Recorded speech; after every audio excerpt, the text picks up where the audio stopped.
जिज्ञासा समाधान के पुण्यार्चक हैं पन्नालाल जैन, सरला जैन, विवेक बेनाड़ा, Ketaki Benada, Aaradhya, Devansh, Benada bearings and piston limited, Benada solar private limited.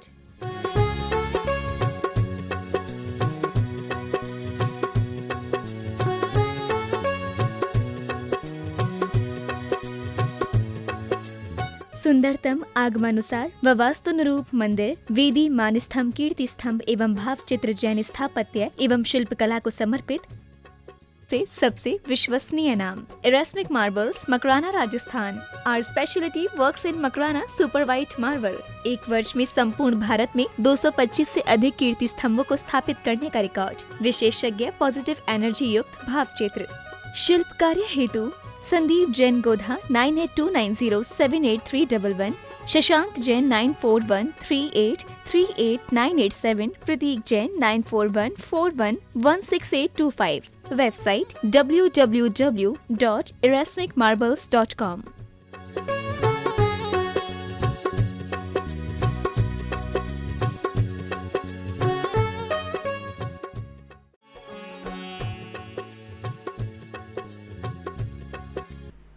नमो अरिहन्ताणं नमो सिद्धाणं नमो आयर्याणं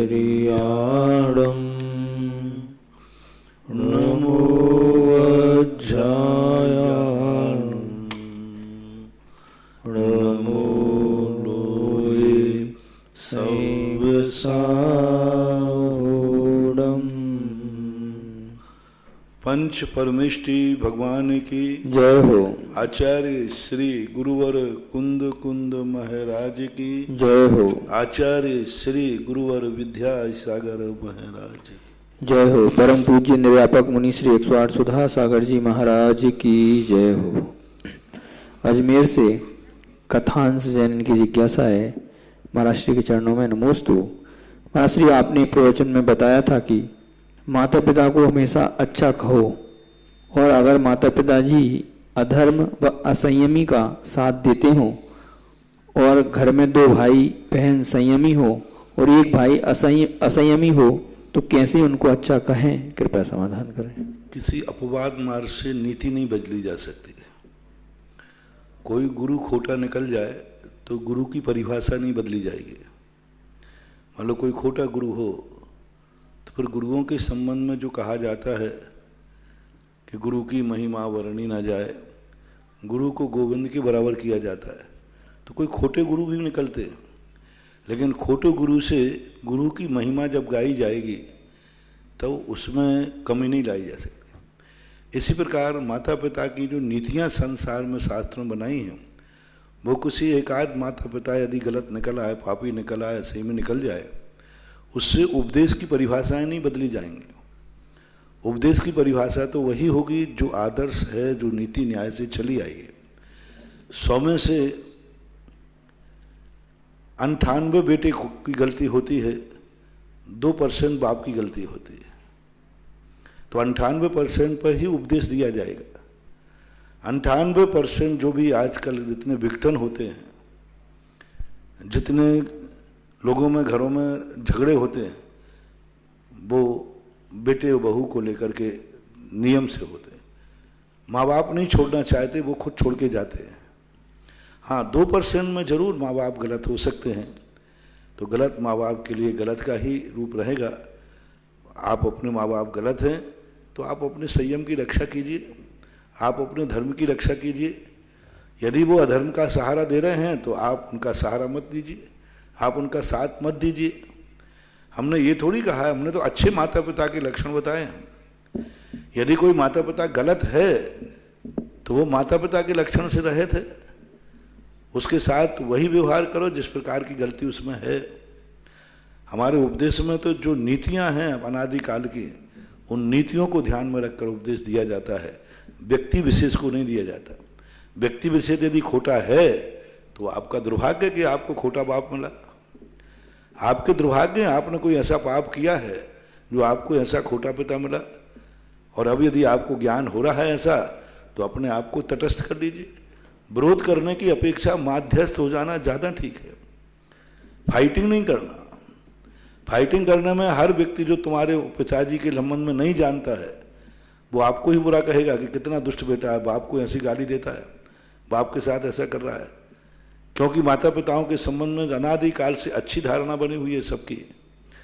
आपको सबसे अच्छी सलाह है, आपका कोई बड़ा, आपका कोई माता पिता, आपका कोई गुरुजन, आपके कोई भी व्यक्ति यदि आपको खोट दिखती है, आपको बुरा दिखता है, तो आप फाइट मत कीजिए, उन्हें समझाने की चेष्टा मत कीजिए, आप माध्यस्थ हो जाइए, बिल्कुल तटस्थ हो जाइए। माध्यस्थ होने से आपका भी काम हो जाएगा और आप आलोचना से बच जाएंगे और संभवतः उसको सुधरने का मौका मिले। आजकल समझाने का समय नहीं है, समझने का समय है। आज बिल्कुल समझाने की चेष्टा मत करो। कोई, हर व्यक्ति से मेरा कहना है, व्यक्तिगत समझाने का प्रयास मत करो। हम भी उपदेश देते हैं, किसी व्यक्तिगत हम नहीं समझाते।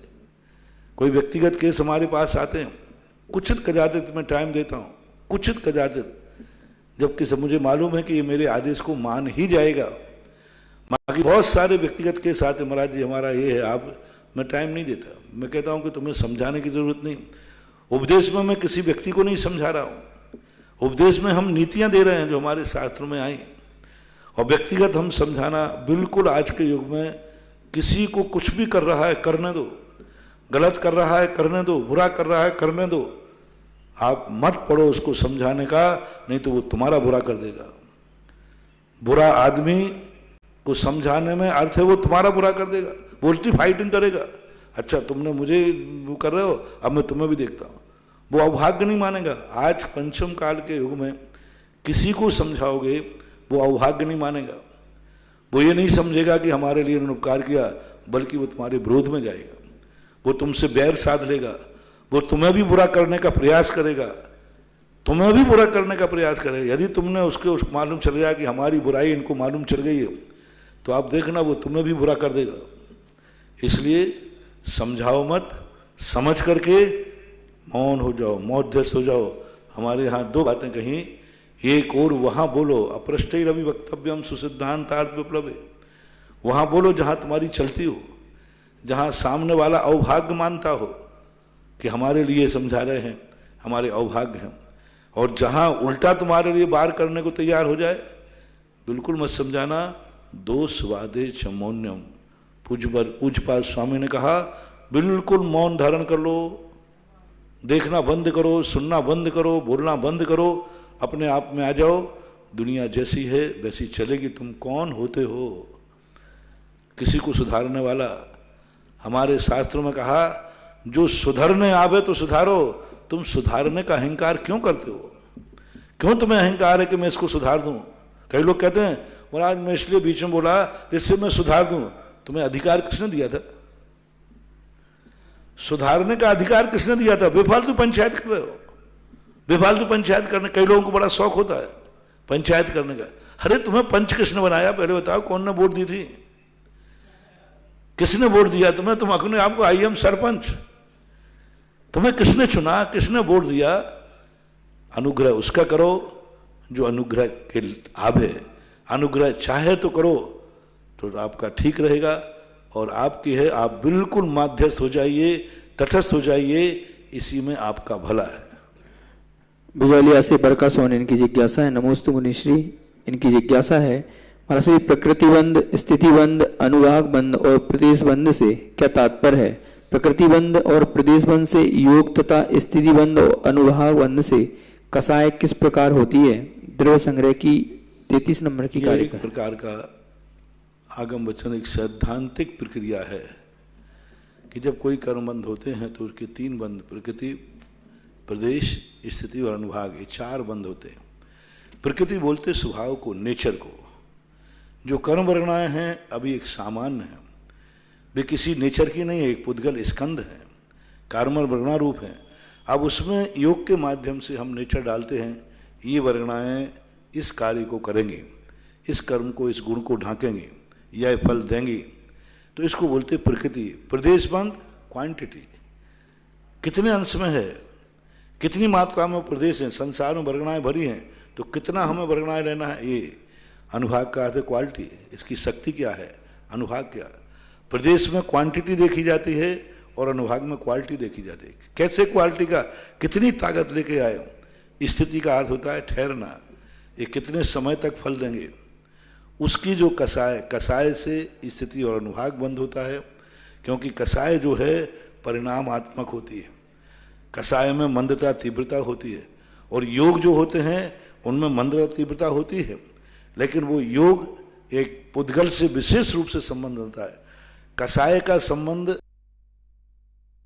कर्मों से होता है और दूसरा संबंध कर्म से होता है, और योग का संबंध उपयोग से होता है, लेकिन साथ में 9 कर्म से होता है। तो 9 कर्म से संबंध होने से वो योग और प्रदेश कर्म, क्योंकि किसी चीज को ग्रहण करेंगे, जैसे सपोज कीजिए हमने मन में भाव किया मुझे यह वस्तु ग्रहण करना है, तो ग्रहण कौन करेगा, मन ही कर लेगा कि हाथ करेंगे, हाथ करेंगे। मन नहीं, मन भाव कर सकता है, मन मूर्छा कर सकता है, मन राग कर सकता है, मन कह रहा है मुझे ये वस्तु बहुत अच्छी है ग्रहण करना है, लेकिन मन में ग्रहण करने की ताकत नहीं है, योग करेगा। बस यही स्थिति यहाँ है। कसाय भावात्मक, कसाय मन के समान है। कसाय ये कर सकती है ये वस्तु मुझे चाहिए, उससे राग है, लेकिन वो ग्रहण नहीं कर सकती। ग्रहण करने के लिए जैसे यहाँ हाथ काम करेंगे वहाँ योग काम करते हैं। इसलिए कर्म वर्गणाओं को ग्रहण करने के लिए योग काम करता है, और कर्म वर्गणा में शक्ति ढालने का जो काम कसाय करती है, संक्षेप में यही समझना। अजमेर से अनूप जैन की जिज्ञासा है, महाराज श्री चरणों में नमोस्तु। महाराज श्री विदेश क्षेत्र में जिनके 2 या 3 कल्याणक होते हैं, उनके भी तो जन्म के 10 अतिशय नहीं होते, तो क्या वे भी अरहंत हैं? क्या उनके भी अष्ट प्रातिहार हो सकते हैं? अरहंत में कोई बाधा नहीं, क्योंकि 46 मूल गुण ये उत्कृष्ट रूप से कहे गए। सामान्य रूप से तो अरहंत किसी किसी के तो ना जन्म के होते हैं, ना केवल ज्ञान के 14 देवकृत सभी के पास नहीं होते। अनंत चतुष्टय सबके पास होता है। शेष मूल गुण जितने भी होते हैं वो भजनी होते हैं, कुछ होते हैं कुछ नहीं होते। अरहंत पद से इसका कोई नहीं, क्योंकि भगवान के जो 4 अनंत चतुष्टय के बाद जो गुण कहे गए वो सब औपचारिक हैं, उनके आत्म कल्याण से उनका कोई संबंध नहीं। मात अनंत चतुष्टय को छोड़ करके जितने भी 4 को ओढ़ कर 46 में से 4 गए तो कितने बचे? 42 जो गुण हैं उनका आत्मा से कोई संबंध नहीं है, अरहंत पने से कोई संबंध नहीं है, स्वयं कल्याण से कोई संबंध नहीं। 42 मूल गुण सब पर प्रत्यय रूप हैं, पर रूप देखे जाते हैं। पौधगलक की परिणति है, पौधगल रूप दे जाते, सुंदर शरीर, सुगंधित वपु, मलमूत्र से रहित होना, स्वेद रहित होना, स्वेद रक्त होना, समचतुर संस्थान होना, वज्र नाराज संग होना, ये सब है। गगन विहार करना, चतुर्मुख होना, छाया रहित होना, निर्मल आकाश होना, निर्मल दिशाएं होना, उपसर्ग रहित होना, कबलाहार रहित होना, ये सारे के सारे अष्टप्रातिहार होना, चवर छत्र भावमंडल आदि सब के सब ये पर प्रत्यय रूप हैं।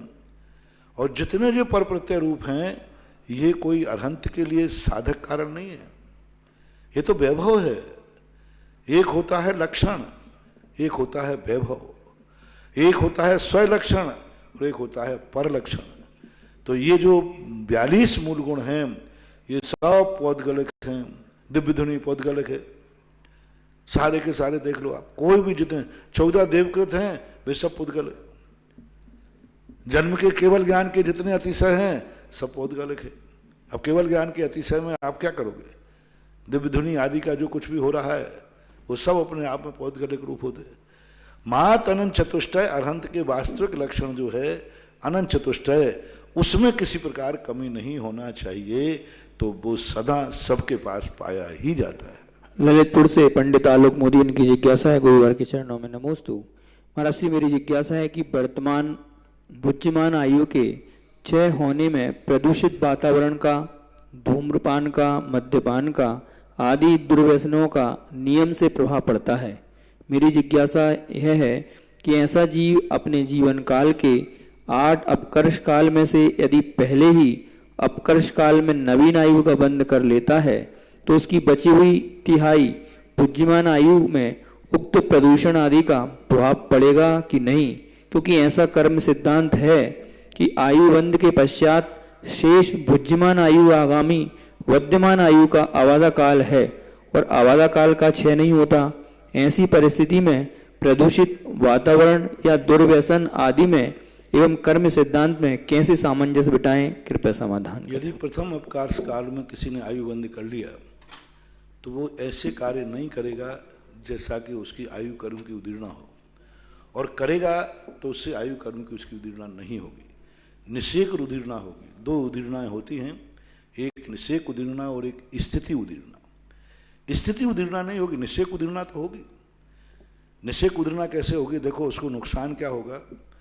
जैसे मान लीजिए कोई स्मोकिंग करता है, जैसे सपोज कि जो कोई शराब पीता है, मान लीजिए कोई ब्लेडेशन हो गया, एक्सीडेंट हो गया, तो मरेगा नहीं। आयु कर्म की उदीर्णा होगी, बुढ़ापा में सड़ सड़ के मरेगा, बुरी गति होगी उसकी, मरेगा नहीं। आयु कर्म के, जैसे कि आयु कर्म के 100 निषेक थे, उसने स्मोकिंग किया, आयु बंद के बाद उसने शराब पी, तो उसके आयु कर्म के निषेकों की उदीर्णा होती जाएगी, और निषेक इतने कमजोर होते जाएंगे जैसे साटा है, गन्ना है, गन्ना की एक गिंडी करती, गोल गोल गिंडी काट दीजिए, उसमें रस भाग खत्म नहीं होता, और एक सीधा फाड़ दीजिए, तो उसके निषेक जो फड़ेंगे सीधे फड़ते जाएंगे, फड़ करके एक तिनका बचेगा बस, तो उसका प्रभाव तो पड़ेगा, जिएगा, लेकिन वो मरा हुआ जिएगा, मरेगा नहीं। वो उसके शरीर में ऐसी स्थिति बन जाएगी कि शरीर सब जर्जरित हो जाएगा, कोमा में चले जाएगा, बेहोशी में चला जाएगा, पैरालिसिस हो जाएगा, लेकिन जिंदा रहेगा। आयु तो आयु बंद के बाद जितनी आयु शेष है उतनी आयु उसको जीना ही पड़ेगी। अब वो जिएगा, तिल तिल दुख भोग करके जिएगा, परेशानी। इसलिए स्मोकिंग आदि का, व्यसनों आदि का जो दुष्प्रभाव है वो तो पड़ेगा, निषेक उदीर्णा होगी, स्थिति उदीर्णा नहीं, बस मरेगा नहीं, बाकी सारे कष्ट उसको, किडनी उसकी फेल हो जाएगी, लीवर फेल हो जाएगा, अब वो जीना और नहीं जीना उसका बराबर रहेगा, ऐसा मानना चाहिए। महाराज श्री, अगर किसी व्यक्ति ने मनुष्य देवगति का आयु का बंद कर लिया हो तो उसके परिणामों में थोड़ी इस प्रकार की परिणति होगी। उनके आयु बंद के बाद परिणामों की कुछ विशेषताएं हैं, जैसे नरक आयु, मनुष्य आयु, त्रेंच आयु के बंद होने के बाद बस एक ही संकेत दिया है पूज्यवर नेमी चंद महाराज जी ने कि उसके व्रत लेने का भाव नहीं होता, उसके नियम लेने का भाव नहीं होगा। कुछ भी करो, कितने प्रयास करो, वो कोई भी नियम नहीं लेगा। वो कार्य करे या नहीं करे लेकिन नियम नहीं लेगा। शराब नहीं पिएगा लेकिन शराब पीने का नियम नहीं लेगा कि मैं शराब नहीं पीऊंगा, चोरी नहीं करूंगा, ऐसा नियम लेने का उसका भाव नहीं होता है। ऐसा संकेत थोड़ा मिला है, बाकी हम स्पष्ट रूप से कोई ऐसा नहीं कह सकते। कुछ जैसे सामान्य कर्म हैं तो जब आयु बंद हो जाता है तो तदनुसार ही उसके परिणामों में थोड़ा बहुत अंतर तो आता है। महाराज जो राजा श्रेणिक थे तो उनको नरक गति का बंद, आयु का बंद हुआ, उसके बाद उन्होंने छायक सम्यक दर्शन प्राप्ति की भगवान के पाद मूल में, तो ये कैसे महाराज ये समझ में? कोई बात नहीं, परिणाम सम्यक जितने परिणाम कर सकता है करेगा। मुनि बनने के भाव नहीं कर सकता, मोक्ष जाने के भाव नहीं कर सकता। सम्यक दर्शन हो सकता है, तीर्थंकर प्रकृति हो सकती है, छायक सम्यक दर्शन हो सकता है, लेकिन संयम का भाव नहीं होगा, क्योंकि नरक आयु के बंद होने के बाद मैंने कहा ना, नियम लेने का भाव नहीं होगा। श्रद्धा करेगा, सही कहेगा, महाराज जो करे बिल्कुल सही है, इसको ग्रहण करना चाहिए, बोले हाँ करना चाहिए, पर नियम ले लो, मैं नियम नहीं लेता हूँ। तो ऐसे उसके परिणाम होते हैं। राजा श्रेणिक के संयम के परिणाम नहीं हुए, बहुत उपदेश देने पर भी उसके नियम लेने के परिणाम नहीं हुए। सब नियम लेने में वो असमर्थ नहीं था, लेकिन नहीं, मेरा नियम लेने का भाव नहीं आता है, ऐसा। जबलपुर से यशा जैन, इनकी जिज्ञासा है, महाराज श्री के चरणों में नमोस्तु। महाराज श्री, मेरी जिज्ञासा है कि पंचकलनक में जो भगवान की माता होती हैं उनकी शक्ति कितनी होती है और उनकी जो बरगणाएं कितनी दूर तक फैलती हैं, और उनमें ऐसी क्या शक्ति आ जाती है कि जो स्त्री माँ नहीं बन पाती है फिर माँ बन जाती है? कृपया समाधान करें। उनके अंदर शक्ति तो कोई विशेष नहीं होती तीर्थंकर की माँ की, क्योंकि तीर्थंकर की माँ भी क्यों ना हो, उसको वज्रवसम नाराज संगन नहीं होता। अंत के 3 संगन नहीं होते। कर्मभूमि की स्त्रियों को 3 संगन नहीं थे, पिता का संग्रहण वज्रसम नाराज संग्रहण ही होता है। पिता का, तीर्थंकर का, इनका वज्रसम नाराज संग्रहण होगा, लेकिन माता का वज्रसम नाराज संग्रहण नहीं होता। उसको जो ताकत आती है वो सब देवो पुनीत होती है। वो देवताओं के द्वारा इस प्रकार की परिणति कर दी जाती है, इस प्रकार की कि उसको किसी प्रकार का कष्ट नहीं होता। यहाँ तक कि जब भगवान गर्भ में आते हैं तो उसके उदर की वृद्धि नहीं होती, पेट की त्रिवली भी नहीं मिटती, यानी किंचित मात्र भी कोई ये नहीं लगा सकता कि इनका गर्भ में बच्चा है। उनको महसूस नहीं होता, चलने में, उठने में, बैठने में कोई तकलीफ नहीं होती। ऐसा जैसे गर्भवती महिलाओं को होता है कि भाई चलने में दिक्कत है, पहाड़ चढ़ने में, कुछ भी नहीं। वो सब देवताओं के द्वारा जो 56 कुमारियाँ होती हैं वो इस ढंग से सेट कर देती हैं गर्भ को कि माता को पता नहीं चलता।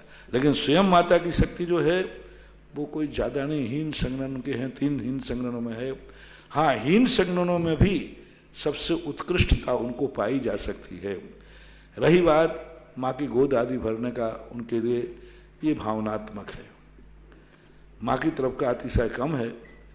जिसकी श्रद्धा भक्ति है, भावना है कि ऐसे भाव से कि देखो एक माँ वो है जो तीर्थंकर को जन्म दे रही है और एक माँ मैं हूँ जो निपुति हूँ, ऐसी माता के, मैंने पहले ही कहा ना, जो वस्तु, एक सूत्र दिया था एक दिन हमने, जो वस्तु तुम्हें चाहिए है वो किसके पास है ये देखो।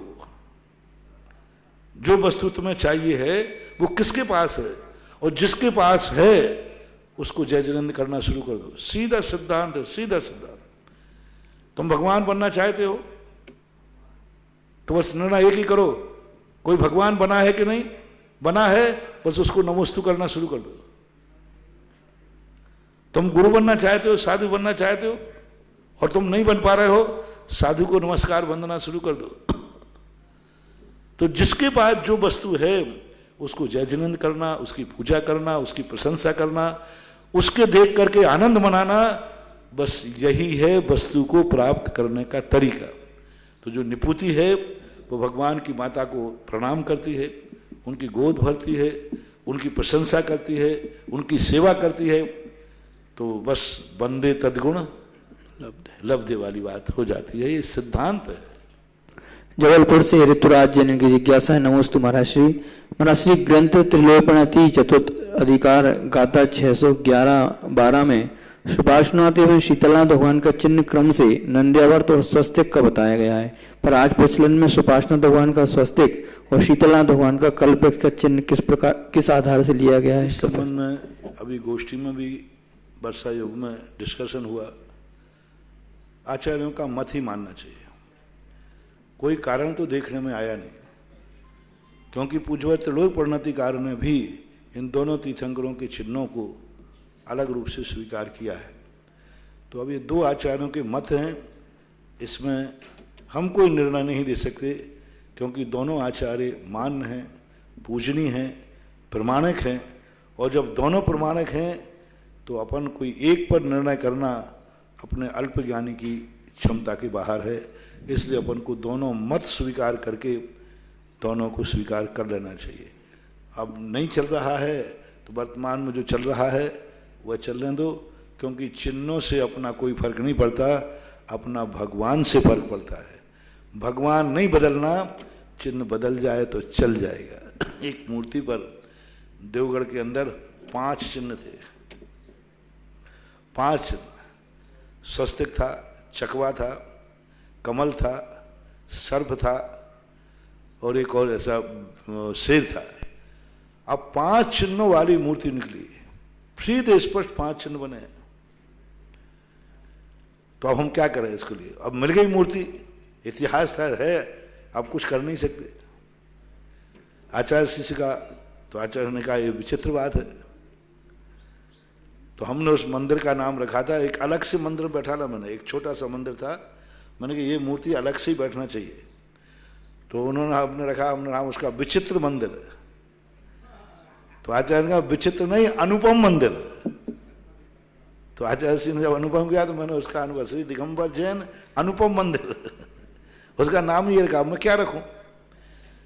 तो लोग प्रश्न किया, बहुत सारे लोगों ने, महाराज ऐसा क्यों हुआ? तो बीच में क्या है, तंत्र विद्या आई थी। भट्टारक लोग तांत्रिक होते थे, और तंत्र विद्या का अर्थ होता है कोई ऐसी चीज बनाओ जिसको हर व्यक्ति टोके, जैसे बिज्जू का बना देते हैं। एक ऐसी चीज जो ये क्या है, ये तो मैंने आज तक कभी देखा ही नहीं। तो ये तंत्र विद्या का एक अंग होता है। ये उल्टे स्वास्थ्य बने हैं, कोई ऐसे चला करके नहीं बने। ये तंत्र विद्या करके भट्टारकों ने बनवाए हैं। किसी व्यक्ति की तांत्रिकता को उतारने के लिए उन्होंने कहा उल्टा स्वास्थ्य बना दो, जो भी व्यक्ति देखेगा वो टोकेगा। टोकने से बताते हैं कि तंत्र विद्या की स्थिति बन जाती है। ऐसा तंत्र विद्या में आता है ना कि आंख में यदि कोई गोहेरी हो जाती ना, यहाँ वो एक फुड़िया होती है, तो बोलते हैं कि किसी के घर पर एक कंकड़ फेंक दो और पूछे कौन है, तो कहना गोहेरी है, ठीक हो जाती है। ऐसा कहते हैं लोग। तो ये तंत्र विद्या कह रहे, किसी वृक्ष के फल बहुत जल्दी जल्दी गिर जाते हैं तो वहां कोई बांध देते हैं। ये नींबू मिर्ची क्या है, तंत्र है ना, कोई मंत्र मंत्र कुछ नहीं। तो एक तांत्रिक लोगों की दृष्टि में ऐसा उस समय होता था, तो वो ऐसी चीज बनाना चाहते जिससे हर व्यक्ति दर्शन करके टोके, आश्चर्य करे, यही तंत्र कहलाता है। ऐसा बेंगलोर से जया चौधरी, इनकी जिज्ञासा है। नमोस्तु महाराज श्री। महाराज श्री, आपने एक बार कहा था कि भरत चक्रवर्ती ने मकर संक्रांति पर सूर्य में स्थित जिनबिंब के दर्शन किए थे। महाराज श्री, मेरी जिज्ञासा है कि हम लॉकडाउन के समय घर पर सूर्य में स्थित जिनबिंब की कल्पना कर सूर्य की तरह देखते हुए पूजन कर सकते हैं क्या? नहीं कर सकते, क्योंकि इससे अपवाद हो जाएगा, मिथ्यात्व का रूप हो जाएगा। हमारे शास्त्रों में संभवतः 4 साल में एक ऐसी बात आई है कि प्रतीक के, स्पष्ट प्रतीक के अभाव में भावनात्मक नमस्कार से मिथ्यात्व का पोषण हो जाएगा। देखने वाले लोग यही समझेंगे, बच्चे यही कहेंगे हमारे पापा सूर्य को नमस्कार करते थे, परंपरा यही आएगी। इसलिए ऐसा करना उचित नहीं है कि सूर्य को देखा। हाँ, सूर्य में यदि तुम्हें भगवान दिख जाए तो बड़भागी हो, फिर जरूर देख लेना। लेकिन नहीं दिख रहे हैं तो भावनात्मक नमस्कार करने से मार्ग दूषित हो सकता है और लोग फिर सूर्य को नमस्कार करना शुरू कर देते हैं। भोपाल से मुकेश शिल्पी, इनकी जिज्ञासा है। मुनि श्री के चरणों में त्रिवार नमोस्तु। महाराज श्री, रावण का जी बुद्धिमान था, उनके छोटे भाई विभीषण को ज्ञात हो गया था कि श्री राम बलशाली हैं, परंतु यह बात रावण को समझ नहीं आ रही थी। उनके भाई के समझाने पर भी उन्हें समझ नहीं आया और उनकी बेइज्जती करके उन्हें भरी सभा से देश निकाला दे दिया। ऐसी क्या बात थी कि रावण को समझ में नहीं आ रही थी? वह तो इतने ज्ञाता थे, फिर भी कृपया समाधान करें। विनाशकालीन विपरीत बुद्धि हो जाती है। जब व्यक्ति का विनाश की स्थिति बनती है तो उसे सुहाता नहीं। कर्म डसे तब जानियो जिनवाणी न सुहाए। जब कर्म कोई डस लेता है तो जिनवाणी नहीं सुहाती। सर्व डसे तब जानियो सुख से नीम चबाए, और कर्म डसे जब जानियो जिनवाणी न सुहाए। सांप जब काट लेता है तो नीम अच्छी लगती है, उसको बहुत अच्छी लगती है। कर्म डसे, सर्प डसे जानियो जिनवाणी न सुहाए, उसको बहुत मीठा नीम भी बहुत अच्छी लगती है, बहुत बढ़िया। यदि किसी को डाउट हो कि इसको किस कीड़े ने काटा है तो उसको नीम की पत्ती दे देना, उससे पूछना कैसे लगे, बोले बहुत मीठी लग रही है। यानी सर्प काटने वाले को नीम अच्छी लगती है। सर्प जब जानियो सुख से नीम चबाए, बहुत आराम से नहीं, और उसको मीठा दे दोगे तो वो जहर लगेगा, कड़वा लगेगा। तो बुरी बातें अच्छी लगती हैं, जिसके विनाश का समय आ जाता है उसको बुरी बातें बहुत अच्छी लगती हैं, मीठी लगती हैं, और अच्छी बातें उसको नहीं लगती। ये रावण के जीवन का एक यही स्वरूप मानना चाहिए। लखनऊ से प्रमोद जैन की जिज्ञासा है। महाराज श्री के चरणों में त्रिवार नमोस्तु। महाराज श्री, मैंने किसी शास्त्र में पढ़ा है कि एक और उदाहरण देता रावण का वर्तमान में। आज वर्तमान में बहुत रावण है। गुटखा की पुड़िया पर लिखा है कि नहीं ये तंबाकू चबाना स्वास्थ्य के लिए हानिकारक है, लिखा है कि नहीं? खाने वाला पढ़ा लिखा है कि मूर्ख है? पढ़ के जानता है ना, फिर भी खा रहा है। तो जितने ये पाउच गुटखा खाने वाले हैं जो लिखते हुए भी खा रहे हैं, बस ये सब रावण ही है। बस ये बहुत अच्छा उदाहरण है। गुटखा पर स्पष्ट लिखा है स्वास्थ्य के लिए हानिकारक है, फिर भी पढ़ने के बाद भी खा रहा है, पढ़ रहा है, जान रहा है, उसको मालूम है, फिर भी खा रहा है, बस इसी का नाम रावण है। जब आज कितने रावण है देखो, सब जान रहे हैं कि हानिकारक है, फिर भी खा रहा है। तो रावण भी यही जान रहा था, सब कुछ था, फिर भी वही कर रहा था जो उसको नहीं करना चाहिए। लखनऊ से जिज्ञासा है, मुनीश्री के चरणों में त्रिवार नमोस्तु। महाराज से मैंने किसी शास्त्र में पढ़ा है कि छायक सम्यक दर्शन का उत्कृष्ट काल समय 8 वर्ष, 1 अंतर मुहूर्त कम, 2 कोटि पूर्व वर्ष और 33 सागर होता है। लेकिन अगर कोई मनुष्य छायक सम्यक दर्शन से पूर्व मनुष्य आयु का अथवा त्र्यंच आयु का बंद कर लेता है तो उसे भोग भूमिया मनुष्य अथवा त्र्यंच आयु मिलती है, जहाँ 1 से 3 पल्ले की आयु होती है। कृपया आगमानुसार छायक सम्यक दर्शन की उत्कृष्ट काल कितना है? कृपया। कोई बात नहीं, ठीक है। वो पहला काल जो आपने बोला कि 2 पूर्व कोटि, एक तो 8 वर्ष अंतर मुहूर्त में किसी ने छायक सम्यक दर्शन प्राप्त कर लिया और पूरी पूर्व कोटि तक वो यहाँ जिंदा रहा और यहाँ से मरकर वो 33 सागर की आयु में गया, सर्वार सिद्धि, और वहाँ से आकर के वो नियम से यहाँ आकर के मोक्ष चला गया। छायक सम्यक दर्शन के साथ अधिकतम 4 भाव होते हैं, तीर्थंकर के साथ 3 भाव, 4 भाव। यदि किसी की बद्यायुष हो गया है तो छायक सम्यक दृष्टि जो है, जैसे मान लीजिए जैसे आपने कहा मनुष्य आयु का बंद हो गया तो वो भोग भूमि जाएगा, तो भोग भूमि में जाकर के वो 33 सागर की आयु नहीं पाएगा, क्योंकि भोग भूमि वाला आपने कहा ना मनुष्य आयु का बंद हो गया और त्रियंच का आयु का बंद हो गया। दोनों आयु के बंद होने के बाद किसी ने छायक सम्यक दर्शन प्राप्त किया और मान लीजिए वो उत्कृष्ट भोग भूमि में 3 पल्ले की आयु में पैदा हुआ, तो 3 पल्ले की आयु तो कितनी छोटी सी है, 1 सागर से भी बहुत कम। 1 सागर में कितने पल हो जाते हैं, बहुत पल हो जाते हैं। तो 3 पल्ले की आयु उसने पाई और 3 पल्ले की आयु वाला 33 सागर की आयु में जाएगा नहीं, क्योंकि भोग भूमि जीव नियम से पहले और दूसरे स्वर्ग में ही जन्म लेते हैं। जितने भी भोग भूमिया जीव हैं सम्यक दृष्टि मर करके प्रथम और द्वितीय स्वर्ग में ही जाते हैं, मिथ्या दृष्टि भवनत्रक में भी जा सकते हैं। तो पहले दूसरे स्वर्ग की आयु 2 सागर की, बस इतना है। तो अब इतनी 2 सागर की आयु के लिए तो फिर भी वो 33 सागर के अंदर में तो चला गया। तो जो उत्कृष्ट काल 2 पूर्व कोटि है, क्योंकि पल्ल जो है सागर का बहुत छोटा हिस्सा है, बहुत छोटा हिस्सा है, यूं मानना चाहिए। सिंगवाली से सुलोचना जनन की जिज्ञासा है, गुरुवर के चरणों में त्रिवार नमोस्तु। महर्षि भरत चक्रवर्ती ने चारण विद्याहारी मुनियों को पड़घान के बाद पूजन कर 3 प्रदक्षिणा देकर साष्टांग नमस्कार किया व महल में भी रानियों ने आरती उतारकर साष्टांग नमस्कार किया। महर्षि क्या उस काल में भी पड़घान की विधि यही थी जो वर्तमान में है? कृपया समाधान। हाँ, नवदा भक्ति यही है। सभी आचार्यों ने एक मत होकर के यही आचार्य विधि मान्य की, सभी आचार्यों ने यही मान्य की, कोई आचार्यों ने कोई इसमें मतभेद नहीं किए, एक मत है। इसलिए यही मानना चाहिए कि अनादि अनंतकालीन शाश्वत यही है। किशनगढ़ से विनय गंगवाल इनकी जिज्ञासा है, गुरुवर के चरणों में त्रिवार नमोस्तु। हरिवंश पुराण में आया है कि सामान्य रूप से जीवों के 2 भेद संसारी और सिद्ध हैं। ये दोनों भेद उपयोग रूप लक्षण से सहित हैं और विशेष की अपेक्षा दोनों ही अनंतानंत भेदों को धारण करने वाले हैं। विशेष की अपेक्षा दोनों ही अनंतानंत भेदों को धारण करने वाले हैं, इसमें क्या आशय है? कृपया समाधान करें। अनंतानंत भेद यानी अनंतानंत पर्यायों की अपेक्षा है।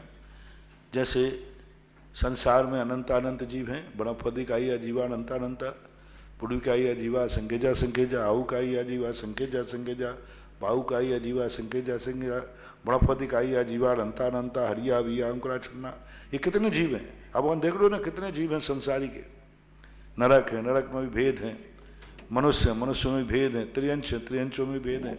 ऐसे ही सिद्धों में द्रव्यच्छेद काल की अपेक्षा ये सिद्ध भगवान कहाँ से मोक्ष हुए, ये सिद्धवान अनंत सिद्ध परमेष्ठी हैं, तो काल की अपेक्षा सब में भेद है।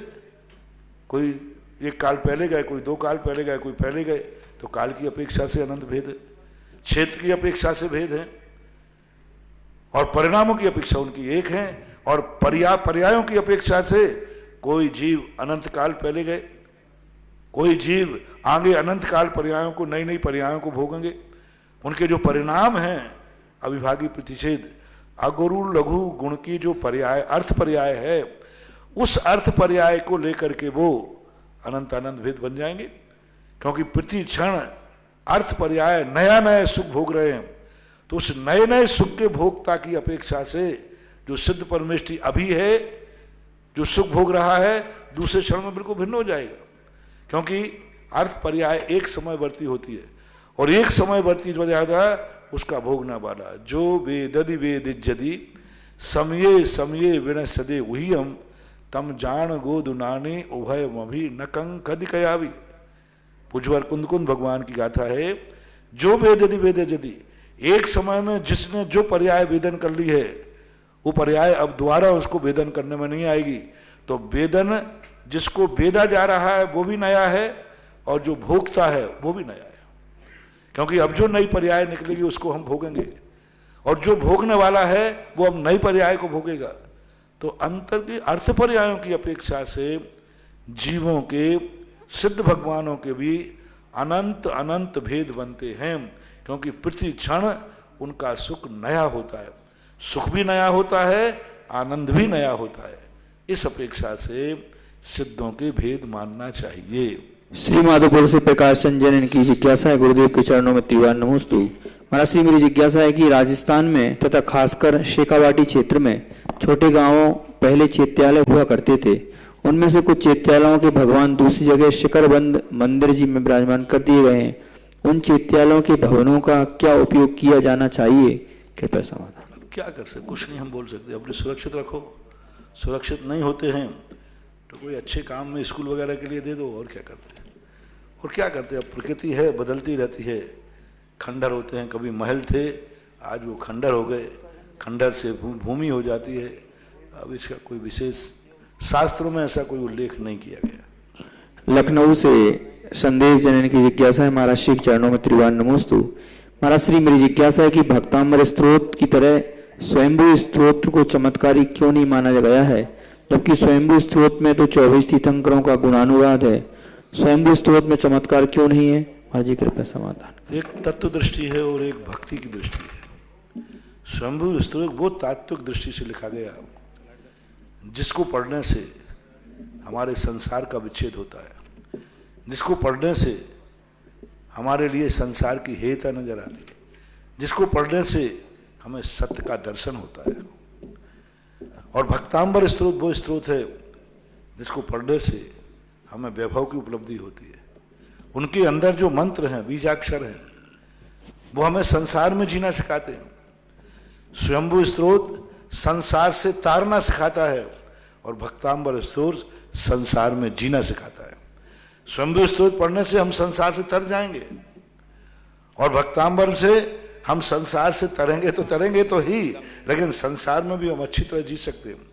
संकट के निवारण की भक्तांबर स्वयंभू स्त्रोत में संकट को सहन करने की बात कही गई, तुम संकट सहन करो, और भक्तांबर में संकट को दूर करने की बात कही गई। तो आपको दो आशीर्वाद में से कौन सा आशीर्वाद प्रिय है? आपको एक आशीर्वाद दूं कि सब लोग कोरोना संकट की मार को सहन करो, और एक आशीर्वाद दूं कि कोरोना का संकट दूर हो जाए। दोनों में से आप क्या पसंद करेंगे? दूर हो जाए, कोरोना दूर हो जाए। बस तो भक्तांबर पसंद करोगे? स्वयंभू स्त्रोत कहता है सहन करो, बस सहिष्णु निर्दयात भस्मसात क्रिया, निर्दयी बन जाओ अपने प्रति। पूज्यवर समंत भद्र महाराज कहते हैं निर्दयात, पारसनाथ भगवान की स्तुति कर दे, निर्दयात इतने कठोर हो जाओ कि बिल्कुल डिगना मत। कमट पत्थर मार रहा है तो मारने दो, जो कुछ कर रहा है करने दो, आप कुछ मत करना, सहन करो। और भक्तांबर कहता है नहीं, सहन नहीं करना है, जो संकट आया है ऐसा करो इसको दूर हो जाए, ऐसा दूर हो जाए कि वो भाग जाए। तो दुनिया संकट सहन करना नहीं चाहती, संकट हटाना चाहता है। भक्तांबर में हटाने की बात कही गई, स्वयंभू स्त्रोत में सहन करने की, सहिष्णुता की बात कही गई। इसलिए उस पर ना तो कोई मंत्र बने हैं, ना कोई तंत्र बने हैं, और ना सांसारिक इच्छाओं की पूर्ति करने का कोई उसमें साधन है। इस अपेक्षा से, और संसार तो दुखी है, दुख मिटना चाहता है, सहन करने की बस की उसकी बात नहीं। परम पूज्य महाराज के चरणों में कोटि सा बारंबार नम्र नमोस्तु। गुरुवर, आपके आशीर्वाद से संसार में पूरे विश्व में रहने वाले जिज्ञासुओं की जिज्ञासा का समाधान बहुत सहजता से उन्हें मिल जाता है। आज तीर्थ तपोदय तीर्थ पर एक तीर्थ रक्षक की घोषणा आई है, जिन्होंने 51,000 रुपए की राशि पहले से ही एडवांस में आज जमा करा दी क्षेत्र कमेटी के लिए। अक्षय तृतीया पर तीर्थ रक्षक बनने की घोषणा उनकी है कि परमानेंट तीर्थ रक्षक रहूंगा। राजेश कुमार, सुषमा जैन, विकास, ऋतु, सौरभ जैन, मिलन, सरल, सुभाष चंद, प्रीति, दीप्ति, अतुल, सोनिका, राहुल, अनुरिया, सुवी, कीर्ति, आगम, वाणी जैन, सुषमा, राजेश, सिरसागंज, उत्तर प्रदेश। जोरदार तालियों के साथ अनुमोदना करेंगे जिन्होंने 1,11,000 में तीर्थ रक्षा करके अपने परिवार की सुरक्षा करने का योगदान दिया है। वेदी जो मूल नायक बड़े बाबा की है, उस पर स्वर्णकारी के लिए विजय, सरिता, अजय, सपना, ऋषभ, वेदिका, गंगवाल, गुवाहाटी 11,000 रुपए की राशि। 5100 की राशि पंकज, दीपा, अर्पिल्स, आद्या इंदौर से इन्होंने प्रदान की है। महाराज श्री, पूरे देश विदेश के लोग जो कोरोना महामारी से जैन समाज ग्रसित हुई है, समाज के लोगों के बहुत सारे लोगों के फोन आए, क्षमा याचना भी की। हम किसी कारणवश नहीं कर पाए, विधान में नहीं बैठ पाए, ना जाने हमारी बुद्धि कहां कुंठित हो गई। हम गुरुवर से क्षमा याचना चाहते हैं। जबकि महाराज जी ये भी कह रहे हैं वो लोग कि उन महाराज जी के मुखारबिंद से हमने सुना था कि जो महावीर जयंती पर अभिषेक, शांतिधारा, पूजन, विधान, हवन करेगा और दोपहर में महावीर कथा सुनेगा, स्वाध्याय करेगा, शाम को दीप अर्चना करेगा, सुरक्षा कवच उसका तैयार हो जाएगा। लेकिन हमारी बुद्धि ना जाने कहां भ्रमित हो गई, किसी कारणवश हम नहीं कर पाए। इसके लिए हमें प्रायश्चित दें और अनुकंपा प्रदान करें। अब इस संबंध में कुछ नहीं बोलता, जिस समय जो भाव आता है उस समय मैं बोल देता हूँ। और मेरा परिणाम तुम्हें मालूम है कि मैं सहज भाव से बोलता हूँ। जो जिस समय जैसा परिणाम आता है वैसा भाव निकल जाता है। आप देखो, एक बार जब शुरुआत में 22 तारीख को, शायद पहली घोषणा कब हुई थी? एक दिन की, 22 तारीख को। 19 तारीख को जब मुझे पता चला कि कोरोना फैल रहा है और उसके सारे सिस्टम, तो एकाएक मैंने कमेटी के लोगों ने कहा, वो पर्चा भी कमेटी के पास हुआ होगा, हम महाराजों को हमने तुरंत बुलाया और तुरंत बुला करके मैंने कहा कि कम से कम शब्द निकला था, 2 महीने की सब लोग अपनी अपनी व्यवस्था कर ले। अब ये सहज भाव में निकला था, पूरे संघ बैठा था, पूरे संघ के सामने मैंने कहा। तो एक महाराज ने कहा, नहीं महाराज 2 महीने की नहीं कराओ, 1 महीने की ठीक है। तो हमने कहा व्यवस्था तुम्हें कितने महीने की करना है ये नहीं बोल रहा हूं, मेरे मन में तो 2 महीने आया तो मैंने बोल दिया। तो अब कई बार ऐसा होता है कि सहज में जो मुंह से निकल जाता है, मैं कोई प्री प्लानिंग से नहीं बोलता हूं। अब उस समय मेरे मन में क्या भाव आया था वो उस दिन बोल दिया, और जो बोल दिया है तो उसको जिसने स्वीकार कर लिया वो बल्ले बल्ले है, और नहीं स्वीकार किया तो पल्ले पल्ले। सीधी बात है। अब मैं कुछ नहीं बोल सकता उस समय क्या बात थी, ना मैं नाराज होता हूं और ना क्षमा मांगने की जरूरत है, क्योंकि मैं नाराज ही नहीं तो क्षमा क्या मांग करूं।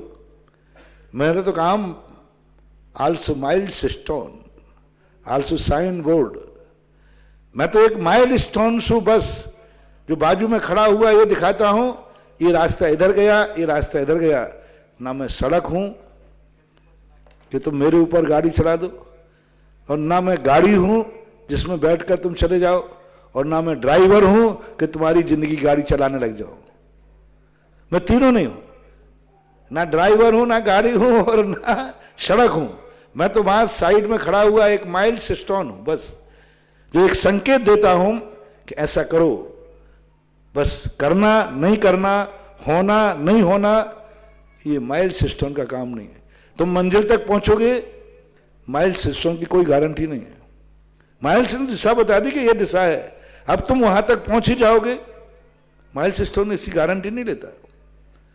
तुम रास्ते में कुछ नहीं होगा, ये माइल सिस्टम गारंटी नहीं देता, लेकिन वो दिशा बता देता है। तो अब जिस समय जो निकला उस समय हमने कह दिया। अब उसका क्या परिणाम, क्या हस, अब कुछ चिड़ियाँ चुग गई खेत, फिर पछताए होत क्या। अब फिर एक प्रयास किया जा रहा है। वो प्रयास किया था अपन ने कि किसी प्रकार अपन को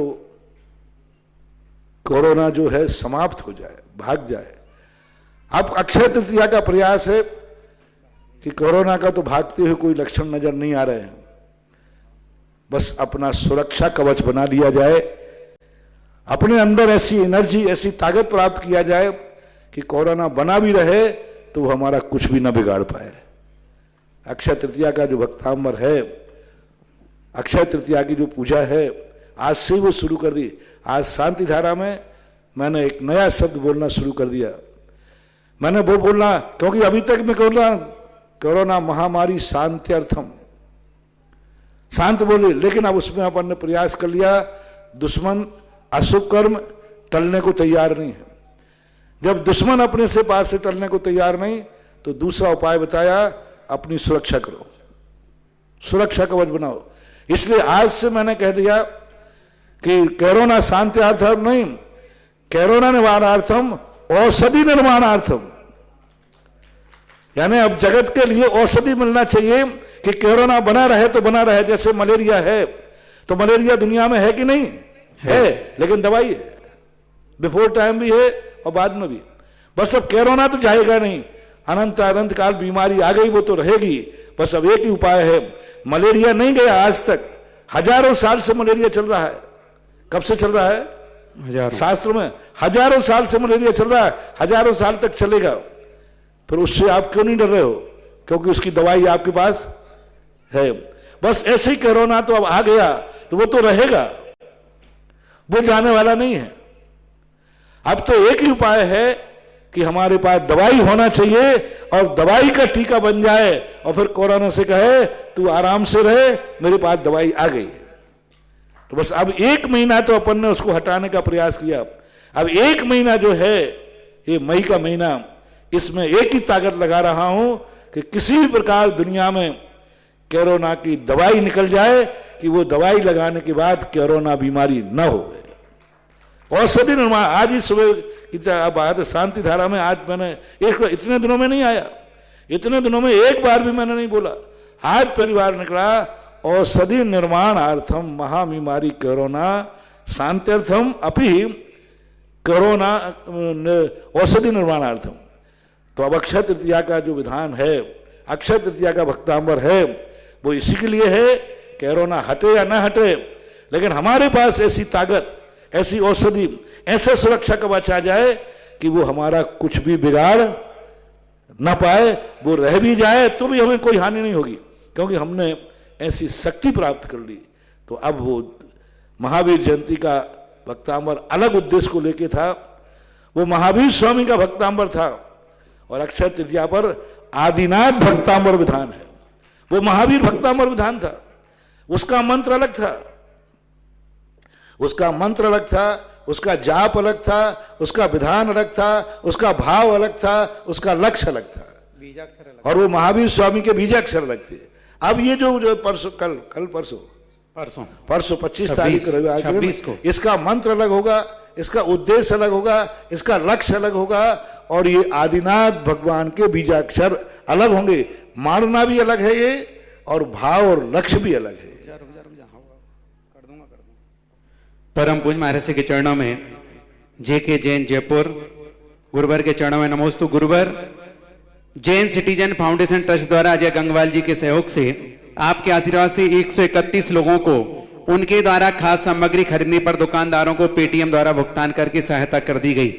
गुरुवर कल आपके द्वारा हमें जो मार्गदर्शन मिला है, हमने आज सहायता पाने वालों की लिस्ट बिजौलिया क्षेत्र पर भी प्रदान कर दी, और वहां से हमारे पास जैसे ही आशीर्वाद आएगा हम उनको भी आगे व्यवस्था बना देंगे। आप लिस्ट यहाँ भेजते जाएं, 24 घंटे के अंदर आपको वापस पहुंच जाएगा।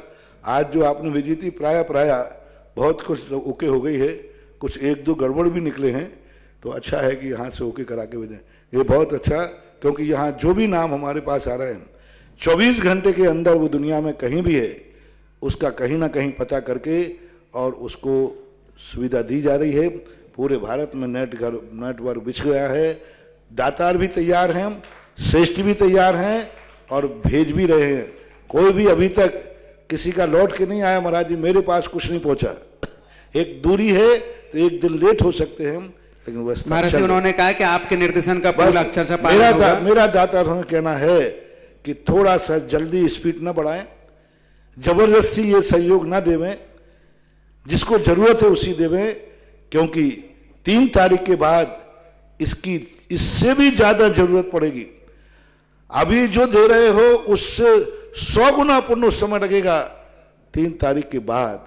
यदि लॉकडाउन अपना बढ़ता है तो उस समय जो स्थिति भयानक बनने की स्थिति है, उस समय के लिए तुम अपने पास बचा के रखना।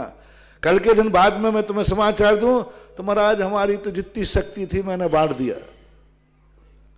तो तुमने पहले क्यों बांट दिया इतना? अभी अभी कोई भी भारत में एक भी समाचार नहीं है कि कोई व्यक्ति भूख से मरा है। अभी तक की कोई भी न्यूज ऐसा नहीं है कि कोरोना के लॉकडाउन में कोई व्यक्ति को खाना नहीं मिला इसलिए मर गया। ऐसा कोई समाचार है? नहीं, किसी भी कोई समाचार नहीं, कोई भूखा नहीं मरा। और जैनियों में तो खास तौर से आज तक कोई समाचार नहीं है। इसका अर्थ है कि आपकी सहायता नहीं भी पहुंचेगी एक दिन बाद तो भी कोई भूखा मरने वाला नहीं। लेकिन आगे जो समय यदि आया, जिस ढंग की पोजीशन बन रही है, उस समय जरूर भूख से लोग मरने लग जाएंगे। और जब वो भूख से मर रहे होंगे और आपके पास देने को होगा नहीं, उस समय एक रोटी की कीमत भी 100 रोटी के बराबर होगी। अभी तो कोई तुम नहीं भी दोगे ना तो अभी कोई भूखा मरने वाला नहीं है। सबको कहीं ना कहीं से है और अड़ोसी पड़ोसी के पास भी इतना है कि वो उसको भूखो नहीं मरने देगा। लेकिन आगे इतनी परिस्थिति आ जाएगी कि पड़ोसी तो क्या, मोहल्ले वाले भी देने में सक्षम नहीं हो पाएंगे। तो आगे वाली स्थिति में आपको सावधान रहना है। जल्दी दान देने वाले लोग थोड़ा उतावला न करें, चाहे वो मुख्यमंत्री कोष में हो, चाहे डायरेक्ट हो। सारे सेवा दलों से मेरा कहना है थोड़ा सा कंट्रोल करें और आगे वाले भविष्य की भयानक स्थिति के लिए रिजर्व रखें, रिजर्व करें, उतावली न करें। Maharaj Shri Jain citizen foundation trust के सभी ट्रस्टीगणों ने आपसे आशीर्वाद चाहा है और भविष्य में ट्रस्ट ऐसे ही समाज में कार्य करता रहे, इसके लिए सुधीर जैन ट्रस्टीगण जैन सिटीजन फाउंडेशन को ट्रस्ट की ओर से बारंबार पूरे ट्रस्टियों की नमोस्तु। महाराज से अगला जिज्ञासा है ब्रह्मचारी रिंकू भाई अशोकनगर कि दही में अगर बूरा मिला देते हैं तो मर्यादा कितनी होती है? कोई भी मीठा मिलाने के बाद मर्यादा 1 घंटे 48 मिनट से ज़्यादा नहीं रखना चाहिए, क्योंकि ज़्यादा रखने के बाद उसमें मीठा हो जाने से दोष की स्थिति बन जाती है। प्रतिमाधारी श्राविका सुशीला जी आर के ग्रुप, भव्यत्व सम्यक्त्व आहार मार्गणा किसे कहते हैं गुरुदेव समझाएं। भव्यत्व का अर्थ होने योग, जो रत्नत्रय प्राप्त करने की शक्ति रखता है, मोक्ष जाने की योग्यता रखता है, वो भव्य है।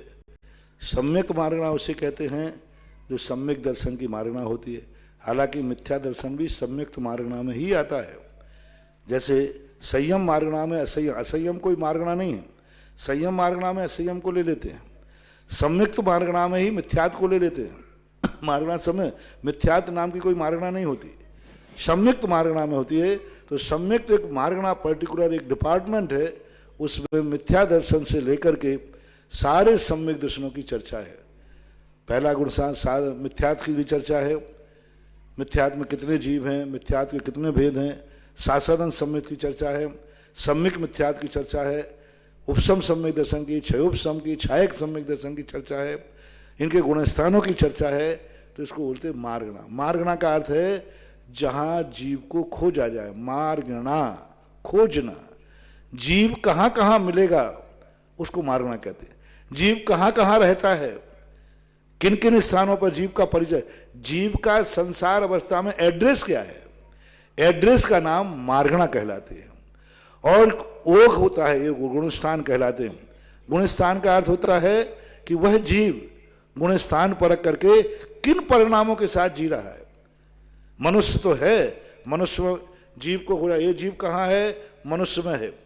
मनुष्य में कौन से परिणामों में स्थित है, ये गुणस्थान कहलाते। आहार मार्गणा का अर्थ होता है, आहार और अनाहारक दोनों होते हैं। जब व्यक्ति जन्म लेता है, मरण करके आता है, तो जैसे वो पर्याय में उत्पन्न होता है, प्रथम समय से ही वह आहार को ग्रहण करना शुरू करता है और जीवन भर आहार करना शुरू करता है। और आहार के भेद 6 भेद होते हैं। एक कर्माहार, नौ कर्माहार, मंसाहार, ओजाहार, कबलाहार और लेपाहार। ये आहार के भेद हैं जो अपन को बाहर देखने में आते हैं। एक कर्माहार होता है और एक नौ कर्माहार होता है। तो जो नौ कर्माहार, जो आहार मार्गणा में जो प्रसंग आया है, वो कर्माहार को भी गौण कर देना, कबलाहार ओजाहार को भी गौण कर देना, नौ कर्माहार। यानी जब जीव आया तो इस शरीर को बनाने के लिए मटेरियल इकट्ठा करता है। मटेरियल कैसे इकट्ठा करता है? जैसे आप एक गर्म लोहे की वस्तु को लें और एक पानी के अंदर डाल दें तो वो गर्म वस्तु चारों तरफ से पानी को खींचती है। ऐसे ही जब जीव जहां जन्म लेता है चारों तरफ से मटेरियल को इकट्ठा करके खींचता है और उसको लुगदी बना लेता है, अपने चारों तरफ से लपेट लेता है। वो कहलाता है नौ कर्माहार। तो नौ कर्माहार को जिसे हमारे यहाँ आहार पर्याप्ति भी कहते हैं। तो जब जन्म लेता है उस समय आहार, और मरण करने से जब एक पर्याय से दूसरे पर्याय में जाता है, रास्ते में जो विग्रह गति होती है उस समय उसको अनहारक अवस्था बोलते हैं। तो ये सैद्धांतिक विषय है, इसको हम चर्म आंखों से नहीं देख सकते क्योंकि ये एक कर्म प्रकृति की परिणति है और कार्बन शरीर सूक्ष्म है। भव्यत्व सम्यक्त्व वो बता देना। इसके पश्चात देखो बंधुओं, महाराज श्री कितने करुणा के धनी हैं। उन्होंने पहले भी हमें सुरक्षा कवच के लिए आशीर्वाद दिया था और हम उससे वंचित रह गए थे।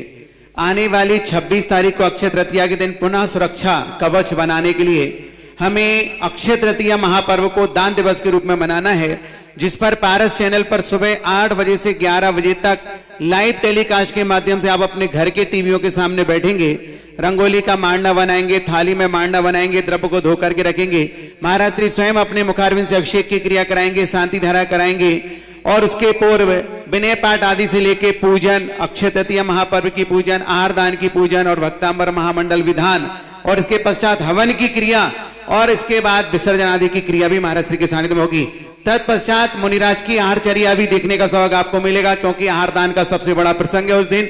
और सायंकालीन बेला में भी आपको दीप महार्चना का लाभ मिलेगा क्योंकि आपका पुण्य प्रबल हो गया है। ये सारी व्यवस्थाएं महावीर चैनल पर भी मिलेंगी। सुधा कलश चैनल पर तो आप हमेशा 24 घंटे देख सकते हैं। जिनवाणी पर भी आहारचर्या 10 से 11 बजे तक लाइव चलेगी, इसलिए आपको हर प्रकार से लाभ लेने से वंचित नहीं रहना है क्योंकि ये जीवन का सबसे बड़ा सुरक्षा चक्र होगा दान दिवस के दिन विधान पूजन अर्चना करने का। आप लोगों को सुबह उठ करके अपना जब भी मोबाइल आप खोलेंगे, सबसे पहले मोबाइल को बटन उठाते ही आप अपने रिश्तेदारों को, अपने इष्ट मित्रों को फोन करेंगे और जय जिनेन्द्र बोलकर कहेंगे दान दिवस मुबारक हो, दान दिवस की बधाई हो, कोई जो भी आप बोलना चाहें। दान दिवस तो वे लोग पूछे भाई दान दिवस क्या है? बोले आज इस दुनिया में सबसे पहले दान विधि शुरू हुई थी, इसके उपलक्ष्य में दान दिवस। इसके पहले कोई दान की व्यवस्था नहीं थी, कोई दान। तो दान दिवस के रूप में इसको बनाना, तो सब लोग अपने अपने मोबाइल से एक दूसरे के लिए दान दिवस की बधाई देंगे। जो भी भाषा आप बोलते हो उस भाषा में, जैसे आप लोग हैप्पी दिवाली बोलते हैं, हैप्पी न्यू ईयर बोलते हैं, तो उसी प्रकार के रूप में इसको भी हैप्पी दान दिवस के रूप में आपको हर व्यक्ति को मौन खोलते ही सुबह उठते ही सबके लिए यह कार्य करना है। परसों 26 तारीख को 26 तारीख को संडे का दिन है, तो ये और सबके लिए ध्यान रखना है। मैंने कहा था शाम को, और उस दिन सबके लिए भोजन करने के बाद, भोजन करने जब बैठे तो हाथ जोड़कर 9 बार नमोकार मंत्र पढ़ें कि 2.5 दीप में जहां भी मुनिराज हों उनके सबके आहार निरंतराय हों।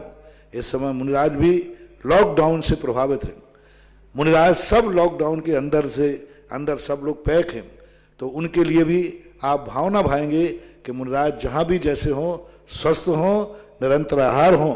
ऐसा आप आहार करने बैठे तब 9 बार नमोकार मंत्र पढ़ के सारे मुनियों के प्रति अपनी श्रद्धा अभिव्यक्ति करेंगे। सायंकालीन बेला में जिज्ञासा समाधान जिस प्रकार से हम देखते हैं, उसी समय जिनवाणी चैनल के माध्यम से हम दीप महार्चना का भी लाभ उस दिन परम पूज्य महाराज श्री के मुखारविंद के साथ अर्जित करेंगे। इस बात का विशेष ध्यान रखेंगे। महाराज श्री नियो ब्लॉक प्रिंटर्स, मैं सभी देशवासियों से कहना चाहता हूं कि उसका कितना बड़ा योगदान है। पिंटू भाई जो कि ज्ञानोदय तीर्थ के शिरोमणि संरक्षक हैं, जिन्होंने पीडीएफ फाइल तैयार करके, मांडवी कलर तैयार करके जन जन तक पहुंचाने में योगदान दिया। चाहे सांगानेर क्षेत्र का विधान हो, चाहे अजमेर का हो, चाहे गुणोदय तीर्थ का हो, चाहे चांदखेड़ी चंद्रोदय का हो, चाहे कोटा नसिया पुण्योदय तीर्थ का हो, चाहे कुंडलपुर के बड़े बाबा हो, थोवन क्षेत्र के दर्शनोदय क्षेत्र का हो, गोलाकोट के तीर्थोदय क्षेत्र का हो, हनुमान ताल का हो, हर क्षेत्र का मांडला तैयार करके बीजाक्षरों की व्यवस्था बना के विधान को तैयार करके भेजने में योगदान रहा। एक बार उनकी सम्मान में जोरदार तालियां अनुमोदना में। महाराज श्री सुरेंद्र भारती जी बुरहानपुर पंडित जी का निवेदन है आपके पूरे परिवार के चरणों, पूरे परिवार की ओर से चरणों में नमोस्तु। मुनि श्री, धर्म की एक मर्यादा होती है और मर्यादा एक धर्म, ऐसे में व्यक्ति धर्म का पालन करे कि मर्यादा का? दोनों में विपरीत क्यों जा रहे हो? मर्यादा ही धर्म है। मर्यादा कभी धर्म का उल्लंघन नहीं करता, इसलिए धर्म ने अपने दो रूप बनाए, एक व्यवहार और एक निश्चय। निश्चय रूप में मर्यादा और अपमर्यादा का विकल्प ही नहीं होता। व्यवहार धर्म का नाम ही मर्यादा है। शक्यानुष्ठान जैन दर्शन का सबसे बड़ा धर्म है। अर्पिता नर्पित सिद्धे, शक्यानुष्ठान सापेक्ष, किस समय कहाँ किस रूप में क्या करना है, यही सबसे बड़ा विवेक है। इसलिए कुंद भगवान ने सबसे बड़ा धर्म कहा कि हे भगवान, मुझे ऐसा कोई उपाय बताओ जिससे मुझे पाप का बंध नहीं हो। बहुत गजब की बात की। चरणानुग्रंथों ने कहा कि तुम धर्म करो, पूजा करो, पाठ करो, ये करो, इससे तुम्हें पाप का बंध नहीं होगा। सावत की निवृत्ति करो। कर्म सिद्धांत ने कह दिया तुम बुरे काम मत करना, तुम्हें पाप का बंध नहीं होगा। कुंद भगवान ने एक नया सूत्र निकाला, बहुत गजब का सूत्र है। उन्होंने कुछ नहीं कहा, ना तो मंदिर का नाम लिया, ना अच्छे बुरे भाव का नाम लिया। उन्होंने कहा कि कदम चरे कदम चिट्ठे, कदम आसे कदम से, कदम भुंजे भासे जे एवं पावम न बज्जति। मैं कैसे खाऊं, कैसे बैठूं, कैसे क्या करूं? तो उन्होंने कहा एक बहुत अच्छा शब्द दिया, यदम चरे यदम चिट्ठे यदम आसे यदम से, यदम भुंजे भासे जे एवं पावम न बज्जति। बस यत्नाचार पूर्वक चलो, तुम्हें पाप का बंध नहीं होगा। यत्नाचार का नाम ही तो मर्यादा है। और वो पाप का बंध होता है, पाप के बंध का भाव होता है धर्म से। क्या धर्म बना दिया, यानी यत्नाचार को धर्म कह दिया पूज्यवर ने। तुम यत्नाचार, सावधानी, उन्होंने कुछ भी कोई गारंटी नहीं डाली तुम्हें क्या करना क्या नहीं करना, बस तुम्हें सावधान रहना है। सावधानी ही धर्म है। ऐसा कुंद भगवान की इन दो गाथाओं से मर्यादा, सावधानी, यत्नाचार को उन्होंने सबसे बड़ा धर्म कहा। और धर्म पाप से मुक्ति दिलाता है, वही धर्म है। पाप से जो मुक्ति दिलाए वही धर्म है, और पाप से मुक्ति दिलाने वाला यत्नाचार है। ये कुंद भगवान की घोषणा है। अनुप्रेक्षा स्वाध्याय माला में आया है श्रीमती पूनम जैन, नमोस्तु गुरुवर। एक भैया जी ने बताया कि अंतिम अंतर मुहूर्त अर्थात असंक्षेपाध्याय काल में आयु का बंध करने वालों को आगामी आयु भी अंतर मुहूर्त की ही बंधेगी। क्या यह सही है? तथा असंक्षेपाध्याय काल क्या होता है? असंक्षेपाध्याय काल कहलाता है। असंक्षेपाध्याय काल एक सैद्धांतिक शब्द है। 8 बार में मौका दिया गया आयुबंध के लिए, लेकिन आयुबंध जो है परिणामों के एक मध्यम परिणामों होता है। लेस्या के मध्यम परिणामों में आयुबंध होता है। आयुबंध के मान लीजिए 100 नंबर हैं लेस्या के, तो मध्य के परिणाम निकालो 33 से लेकर के 66 के बीच में, ये मध्यम परिणाम कहलाएंगे। अब इतने बीच में आने 100 के अपन 3 भाग कर दें, 33 33 33 समझने के लिए। तो पहले 33 में जघन्य भाव नहीं होगा, आगे के 33 में नहीं होगा। 33 से 66 के बीच में जो परिणाम हैं उसमें आयु का बंध होता है। अब वो आयु बंध का आपको 8 बार मौका दिया गया, 8 बार में आपके परिणाम नहीं बने और मरने का समय आ गया। तो एक अंत में जो 9वां भाव पड़ता है असंक्षेपाध्याय काल कहते हैं। तो उस काल में तो आयु बंध होगा ही होगा, लेकिन इसको असंक्षेपाध्याय काल कहते हैं। लेकिन असंक्षेपाध्याय में अंतर मुहूर्त की आयु का ही बंध होता है, ये आगम वचन नहीं है। आपने कहाँ पढ़ा है ऐसा? कृपया करके रेफरेंस दीजिए। अभी तक तो मैंने ऐसा कहीं नहीं पढ़ा कि असंक्षेपाध्याय काल में बंधी हुई आयु नियम से अंतर मुहूर्त बढ़ती ही बनती है, ऐसा कोई आगम का वचन नहीं है। यदि आपने कहीं पढ़ा है किसी आचार्य की वाणी में, तो आप उसका गाथा नंबर, श्लोक नंबर भेजिए। हो किसी का मत माना जाएगा, और या फिर किसी हिंदीकार ने कहीं लिखा है तो ये गलत है, उसकी धारणा गलत है। और कहीं है तो आपने कहाँ पढ़ा है, रेफरेंस भी दिया करो। ये सैद्धांतिक विषय कहलाते हैं। सैद्धांतिक विषय में यदि आप आगम का जहाँ आप पढ़ते हैं उसका रेफरेंस दे देंगे तो हमें उत्तर देने में सुविधा पड़ेगी। रमेश गदिया, गांधीधाम, कच्छ, गुजरात। गुरुवार नमोस्तु। गुरुवार कोरोना ऐसे समय में आया कि आज पूरे विश्व में इंटरनेट की व्यवस्था है। गुरुवार अगर आज के 25 वर्ष पहले आता तो ना जाने इस बीमारी के साथ कई पागल खाने भी और नए सरकार को खोलने पड़ते, क्योंकि मनुष्य का दिमाग और मन तो कभी एक जगह टिकता नहीं।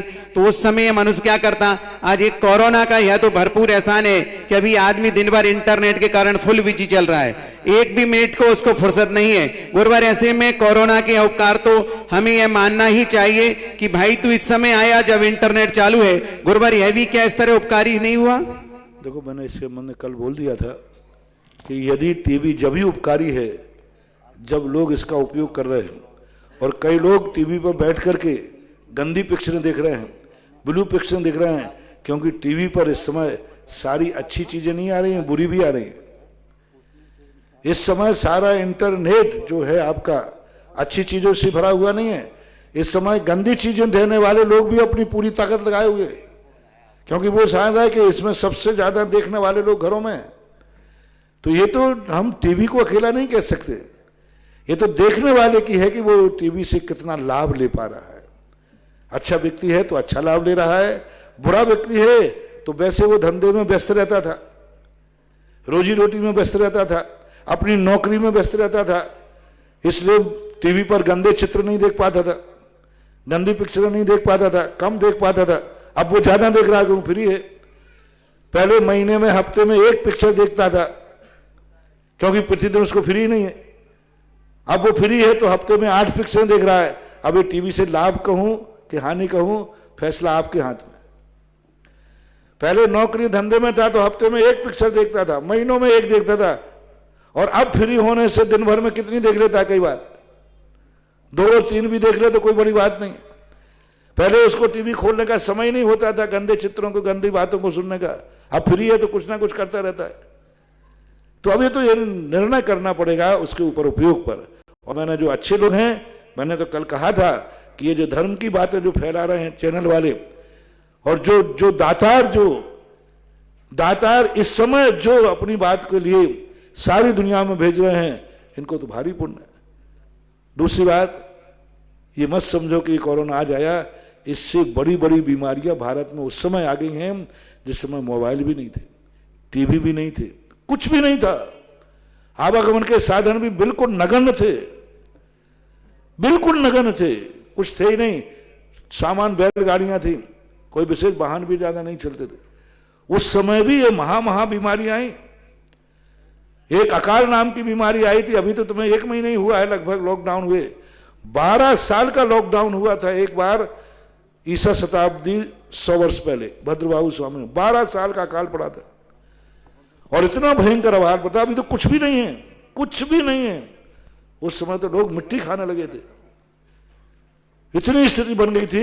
लकड़ियां, सूखी लकड़ियां चबाते थे, सूखी लकड़ियां लाते थे और उनको पानी में गलाते थे, और सूखी लकड़ियों को बांट करके खाते थे। अन्न ही नहीं था बचाता। लकड़ी बोलो, अब ये जो ठूंठ होते ना, ठूंठ जो जलाने काम आते, इनको पानी में गलाते थे और गला करके बांटते थे और लुगदी बनाकर ये खाते थे। ऐसे दवाएं आए थे और ऐसे निकल चुके भारत में। उस समय कुछ भी नहीं था। 1920 में भी जावे, उस समय कहाँ टीवी थे, उस समय भी हुआ था। तो ऐसी बात नहीं है। अभी बात ठीक है कि थोड़ा 19-20 भी लाभ भी है, तो हानि भी बहुत सारी हो रही है इस समय। महाराज श्री, अभी दिल्ली से एक भक्त की ऑनलाइन जिज्ञासा प्रस्तुत हुई कि महाराज श्री, आज आपकी जो शांति धारा में औषधि की भावना से जो आपने कराई, उसका अतिशय आज ही दिल्ली के मुख्यमंत्री अरविंद जी केजरीवाल ने आज प्लाज्मा थेरेपी से 4 मरीजों पर ट्रायल किया और आशा भी जताई है कि इसका जल्दी ही कोरोना बीमारी पर प्रभाव पड़ेगा। ऐसी भावना से नमोस्तु के साथ सब लोग अब पॉजिटिव रूप में चले, औषधि के रूप में सब चले, भावना भी सब लोग यही भावना है। महाराज श्री राकेश मेहता, दुबई। महाराज, आपके प्रवचन में जिज्ञासा में प्रतिदिन सुनता हूं। महाराज श्री, आपके 1 महीने में स्व चतुष्टय पर प्रवचन चल रहा है। महाराज श्री, मैं बहुत दिनों से स्व चतुष्टय का क्या अर्थ है ये समझ नहीं पाया।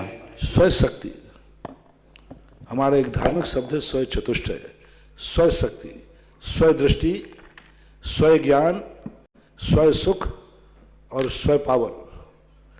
हमने आपकी भाषा बता दी, स्वदृष्टि। हम दुनिया की दृष्टि तरफ देख रहे हैं कि दुनिया मुझे कैसी दृष्टि देख रहे है, तुम्हारी दृष्टि कैसी है। तो अपर चतुष्टय कहलाता है सारी दुनिया मुझे किस दृष्टि से देख रही है, स्वदृष्टि कहलाती है मैं दुनिया को किस दृष्टि से देख रहा हूं, ये स्व है। स्व ज्ञान, दुनिया मेरे संबंध में क्या ज्ञान लगा रही है, मैं दुनिया के संबंध में क्या ज्ञान कर रहा हूं। सुख, दुनिया कितनी सुखी है दुखी है, स्व चतुष्टय कहता है तुम कितने सुखी और दुखी हो। दुनिया कहती है कि कोरोना कितना पावरफुल है, अमेरिका कितना पावरफुल है, चीन कितना पावरफुल है। स्व चतुष्टय कहता है तुम स्वयं कितने शक्तिमान हो, तुम कितने शक्तिमान हो। तो ये जो भाषा जो है, तो अपनी दृष्टि, अपना ज्ञान, अपना सुख और अपना पावर को यदि हम पकड़ लेंगे तो सारी दुनिया हमारी मर्यादा के अंदर कर नहीं आएगी। कई बार ऐसे युद्ध में तीर आ जाते हैं, कई बार ऐसा दुश्मन फेंक देता है, हमारे पास उसका कोई काट नहीं है, लेकिन सुरक्षा कवच एक युद्ध नीति में आता है कि यदि सामने वाले ने ऐसा शस्त्र फेंका है जिसका काट तुम्हारे पास नहीं है, तो तुम एक ऐसा सुरक्षा कवच बनाओ कि उसका तीर तुम्हारी सुरक्षा के अंदर ही नहीं आ पाए, अंदर ही नहीं आ पाए। अब तीर तो काटने का है नहीं, लेकिन उसने ऐसा सुरक्षा कवच बना देते हैं वो लोग कि उसके अंदर वो प्रवेश नहीं कर पाएगा। जैसे देवताओं के संबंध में आता है कि तुम देवता से जीत नहीं सकते, कभी नहीं जीत सकते, क्योंकि देवता ताकतवान है और देवता का कोई भी शस्त्र फेंकेगा तुम्हारे पास काटने की कोई शक्ति नहीं है, तो तुम उसको नहीं काट सको। सुरक्षा कवच बना लो, चारों तरफ से अपने इसको एक रेखा से वेष्टित कर दो, पानी लेकर चारों तरफ डाल दो। अब कोई भी देवता की मजाल नहीं है जो तुम्हारे बंधे हुए क्षेत्र के अंदर प्रवेश कर जाए, क्योंकि उस पर रेखा आपने बांध दी। तो ये कहलाता है सुरक्षा कवच, स्व चतुष्टय कहलाता है। क्योंकि मैं स्व चतुष्टय किस लिए दे रहा हूं, क्योंकि सामने वाला व्यक्ति जब बहुत बलजोर हो और हमें उसको निपटाने की शक्ति नहीं है, लेकिन हम अपनी सुरक्षा तो कर ही सकते। हम डाकुओं को रोक नहीं सकते, लेकिन अपने घर में ताला तो लगा सकते हैं। ये स्व चतुष्टय कहलाता है। शिलापतार आसाम से महाराज श्री समाज का आपके चरण में नमोस्तु। महाराज श्री कल अचानक मंदिर जी में एक कबूतर बंद रह गया और आज देखा कि वो कबूतर मरा हुआ मिला। दूसरी बात, हमारे एक भक्त प्रक्षाल कर रहे थे तो उनके मुख से कुछ थूक उचका और मूलनाय के ऊपर पहुंच गया। तो इस स्थिति में हम लोग कैसे इसका प्रायश्चित करें? कुछ भी अभी नहीं बोल सके। इस प्रायश्चित को कभी भी हम लाइव में नहीं दे सकते। ये व्यक्तिगत प्रायश्चित है, व्यक्तिगत ही लेना पड़ेगा। अतिशयकारी इष्ट गुरु के पावन चरणों में सुशील जैन, मनोज जैन, हितेश पराग जैन घोड़ा परिवार कलिंजरा बांसवाड़ा से महाराज श्री अक्षय तृतीया के दिन को बहुत ही पवित्र माना गया है और उस दिन सभी अच्छे व शुभ कार्य किए जाते हैं और विशेष रूप से उस दिन विवाह आदि शुभ कार्य के लिए भी एक अच्छा मुहूर्त बताया गया है। तो धार्मिक व ज्योतिष सिद्धांतों से ऐसा क्या विशेष है अक्षय तृतीया महापर्व? अक्षय तृतीया का महापर्व तो सभी को मालूम है कि ऋषभ देव की आहार की क्रिया का है। 6 महीने से 7 महीने कितने दिन तक, 13 महीने 9 दिन तक भगवान को 6 महीने तो ध्यान के हो गए और 7 महीने 9 दिन तक निरंतराय मतलब अंतराय सहित निराहार घूमते रहे भगवान। और आज में अक्षय तृतीया को हुआ था और अक्षय तृतीया को 2 घटनाएं घटी। एक भगवान का आहार हुआ, दूसरा भरत चक्रवर्ती ने नियम लिया कि मेरी भूल के कारण से भगवान को 7 महीने लगभग घूमना पड़ा।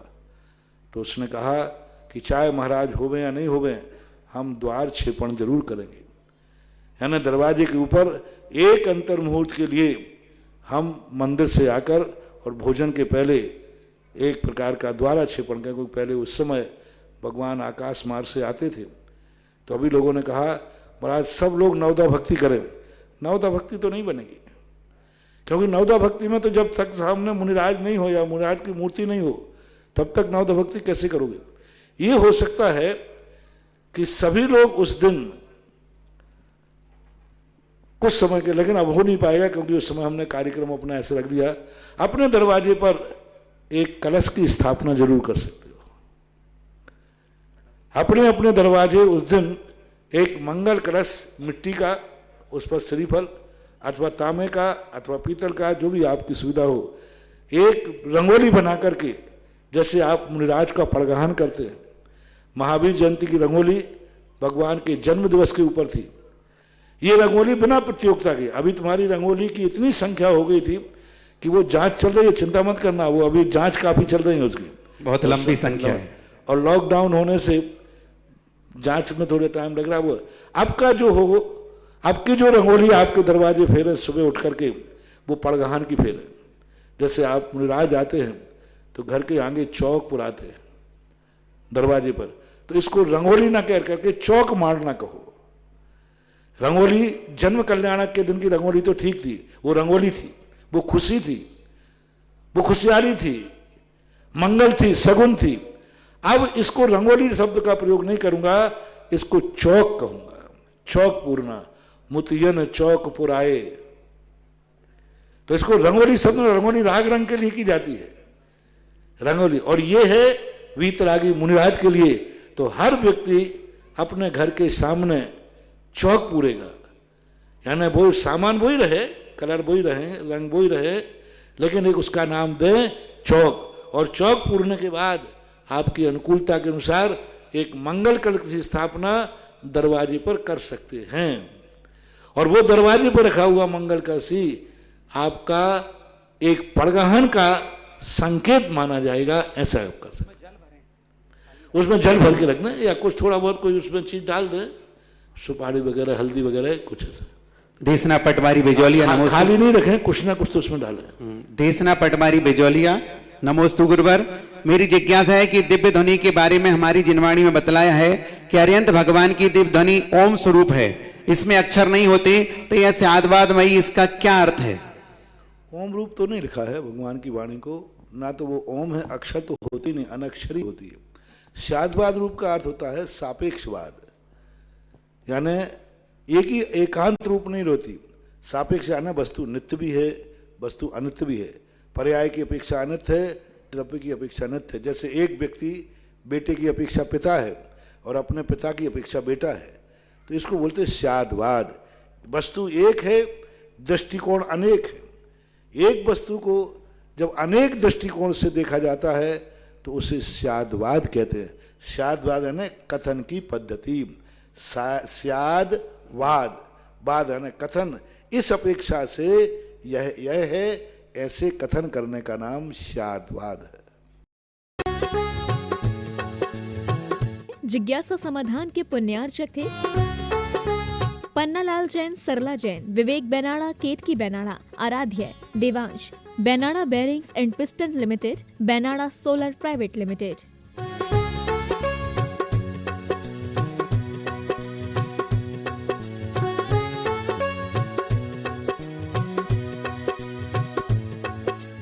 सुंदरतम आगमानुसार व वास्तुनुरूप मंदिर, वेदी मानस्तंभ, कीर्ति स्तंभ एवं भाव चित्र जैन स्थापत्य एवं शिल्पकला को समर्पित सबसे विश्वसनीय नाम Erasmic marbles, Makrana, Rajasthan. Our speciality works in Makrana super white marble. एक वर्ष में संपूर्ण भारत में 225 से अधिक कीर्ति स्तंभों को स्थापित करने का रिकॉर्ड। विशेषज्ञ पॉजिटिव एनर्जी युक्त भाव चित्र।